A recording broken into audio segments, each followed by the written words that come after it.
What's going on, Coco? We are back and we are talking toys again. Are you excited? I am. Let's get into it. So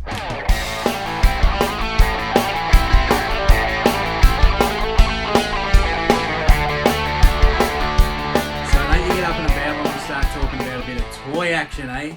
Well, we are going to talk about 5 new ones today, and I really want to get into it because there's some good ones in here that they're typical ones that you can find down the bottom of the barrel at the op shop. Most of them anyway. The last one is a little bit unique, but these other ones, there's just definitely profit in them, and I really want you to have a look at these because, if you're turning these down, you can be turning away a lot of money. So let's get into it. Now, this first one I want to talk about is a really nostalgic one for me, and I've spoken about this on my channel before, and that is the Small Soldiers movie.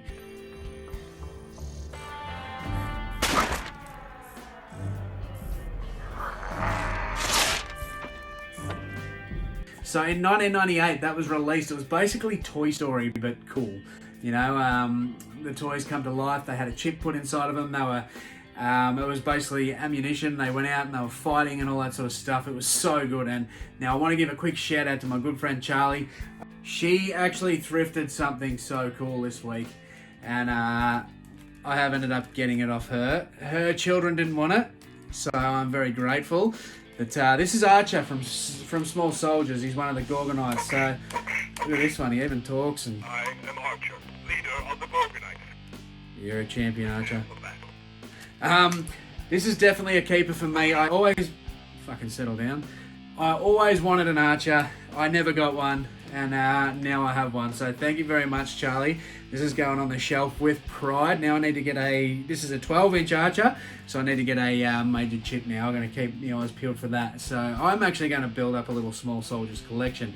But with the Small Soldiers now, if you can find this guy and, Major Chip Hazard, the 2 main guys from each group, they were fairly mass-produced at the time because they were the 2 big dogs of the show. But then you have your lesser characters, and that's one of the ones that I touched on not long ago. I sold Slam Fist here within the space of 12 hours and got some good money for him.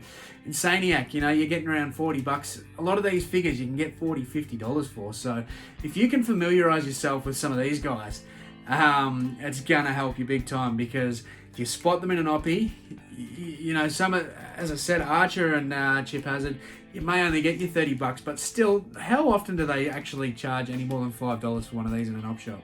So it's definitely a line for you to look out for. Now, this next line is one that really fascinates me. It's the Toxic Crusaders, which was based on an early 80s movie, The Toxic Avengers. Toxie was basically this guy who was bullied and all that sort of stuff, and he ended up in a big toxic waste pile or drum or whatever, and he was this big, scary, mean-looking bastard, and he just wanted to avenge all these bullies and also the sort of mob that was disposing of this waste and the way he was. So it was a really interesting movie, and there was lots and lots of spin-offs from that. But then in the early 90s, there was actually an animated series. Now, Toxic Crusaders, Toxic Crusaders. I didn't go for that long, but from my memory. But there was all these crazy, creepy characters, and they made this toy line, and it was kind of at the time, late 80s, early 90s, there was just a massive Teenage Mutant Ninja Turtles following, and they had a lot of different toy lines, and this really was similar to what they were doing at the time, so it was kind of a takeoff from that. But some of these characters, they can go for pretty good money, so I've actually found these quite a bit.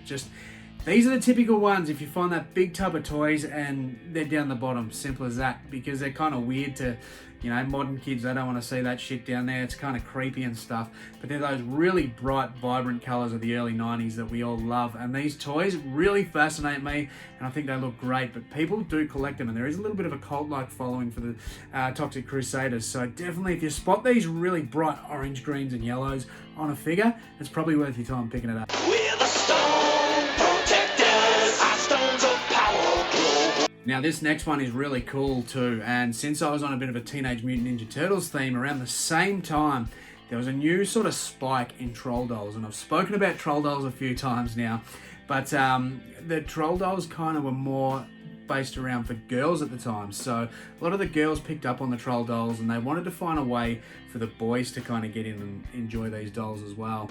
And basically what they've done, they've created a little series. So it was an animated series as well called The Stone Protectors. There was a line of troll dolls kicking around at the time that had a big rock in their guts, and they were really, really popular. And basically the Stone Protectors took off of that. This show was these 4 guys, they had a rock band, and then they ended up with these magical stones, and it made them look like trolls. But the actual characters kind of looked like this whole Teenage Mutant Ninja Turtles vibe from the early 90s, late 80s. And it sadly didn't really take off. It wasn't, I think there was only a handful of episodes. Hey, what gives, Max? Beats it out of me, pal. Blimey, this is too weird, lads. What's occurring? But there was 2 waves of action figures, so I think there's about 8 in total that are floating around out there. Now, I've never spotted one in the wild, but I have picked them up and I have had some before. I think they're really cool. I think they are better than the troll dolls. I think they look amazing. But if you do happen to see these kind of weird looking trolls with a little rock in their guts, you know, it's not huge dollars, but there is a market for it, and it's definitely worth your time if you're getting them for a couple of bucks. Now, they also had a video game, which is actually the best part of it. The video game was Super Nintendo. Seems to just go for some crazy money, which is a rare game, obviously. So there is a bit of a following for the Stone Protectors, and definitely worth your time if you see it.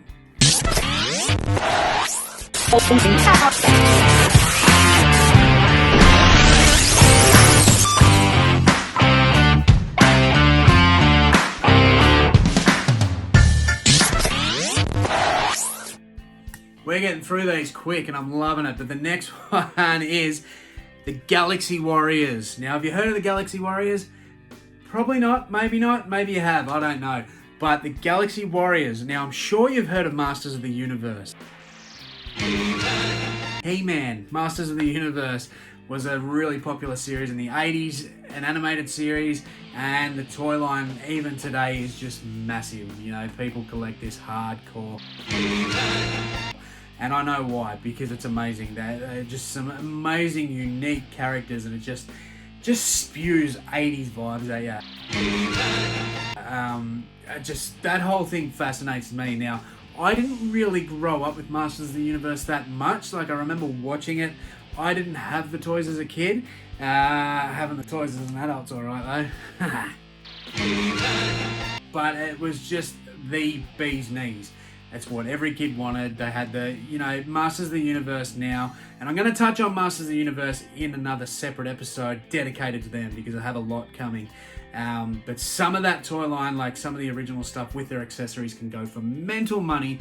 Even the castles, the Castle Grayskull, Snake Mountain, all that sort of stuff. There's just huge dollars in that stuff at the minute. But the Galaxy Warriors is actually a bootleg. So it was a knockoff of He-Man and the Masters of the Universe. Now, the absolutely crazy thing about this series is that there's actually more bootlegs of the Galaxy Warriors than what there is of Masters of the Universe. There's that many people wanted to copy them. So it's just sort of spilled on. But now, these actual bootleg figures, some of them are going for more than the Masters of the Universe stuff.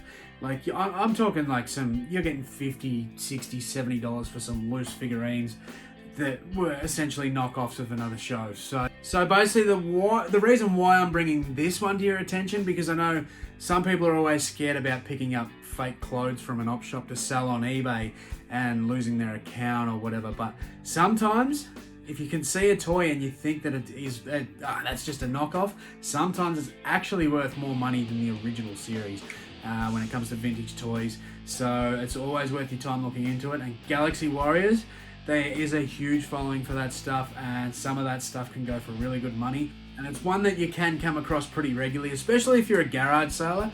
I think is the sort of place you're going to find this stuff more.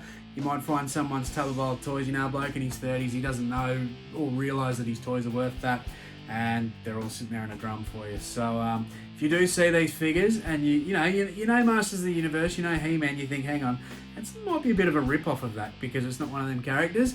Could be still worth really good money, so don't sleep on it. The last one that I want to touch on is something a bit more recent. That's probably the last 10 years, maybe a little bit longer. I'm not sure when this line actually started. Look, you know me, I don't dig too much into the research. I just come up with it as I'm going. But these things here, Living Dead dolls. Now, if you haven't heard of Living Dead dolls, the price on these is actually starting to sort of pick up a bit. Now, I'm actually starting to see these a bit more because they're kind of getting out of that circulation period. And there are some that are absolutely super rare. If you still get them in box, they can go for crazy money. I sold my Frankenstein last year. It was a blue variant to the green, and he went for about $400. And I think when I got him, I didn't pay too much. So I think it was a Facebook Marketplace buy. But look, this line, each series is something different. So up here you've got Bloody Mary, and I'm sure you've heard of Bloody Mary before. They're basically dolls. They come in a coffin, and it's all theme based. So they've got their own sort of original characters. That one's taken off Bloody Mary. Now they also take off a lot of movies and shows and stuff like that. So example, here's Billy from Saw. So these ones are loose and obviously a lot less out of the box. There's Beetlejuice. So you can get all sorts. You got Freddy, you got Jason, you got Michael.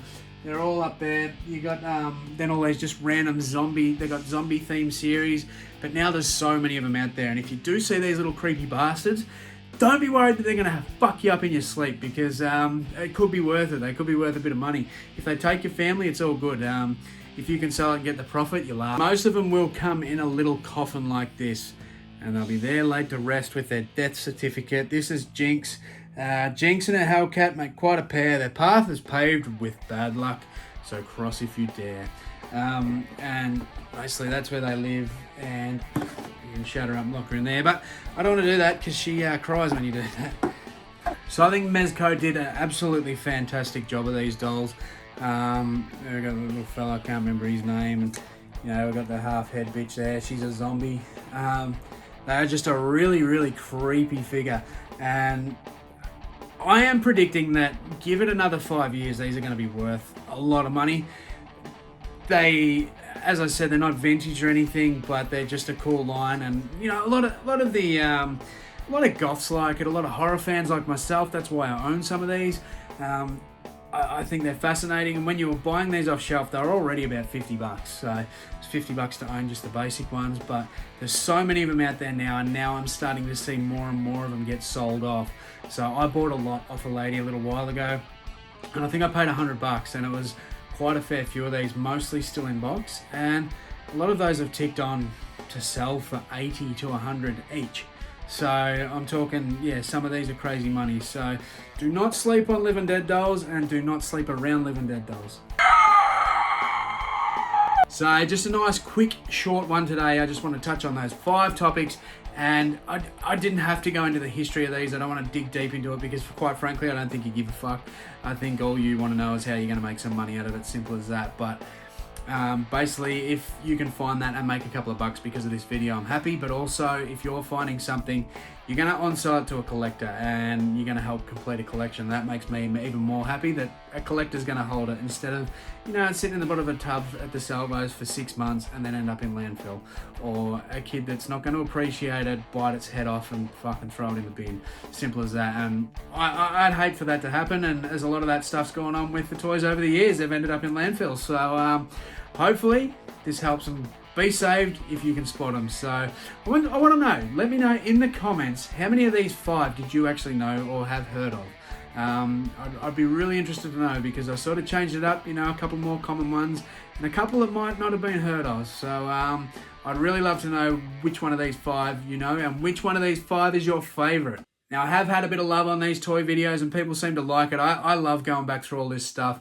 And once again, as I said, I like to buy lots of toys. I buy them from other places other than just getting this stuff from op shops and thrift stores and that. And I like to part them out. So I have so much fun doing it. Nostalgia. I love nostalgia, you know me. Quite a few people reached out to me after the last couple and said they loved the 90s one and they loved the last one. So if that's what you're loving, that's what I'm going to do. And I hope you did learn something out of this. And, once every few weeks, I might throw out a few more for you. And I won't just base it just on toys. We'll go back through that nostalgia path and have a look at a few complete lines too. So as I said, there might be a He-Man one coming up, and I have a couple of other topics I want to talk about. So if that's the sort of thing you like and you're new to this channel, make sure you hit that sub button, because it's coming at you. Hit that sub button and the like. Hit the bell too, because you'll be notified of every video that comes out.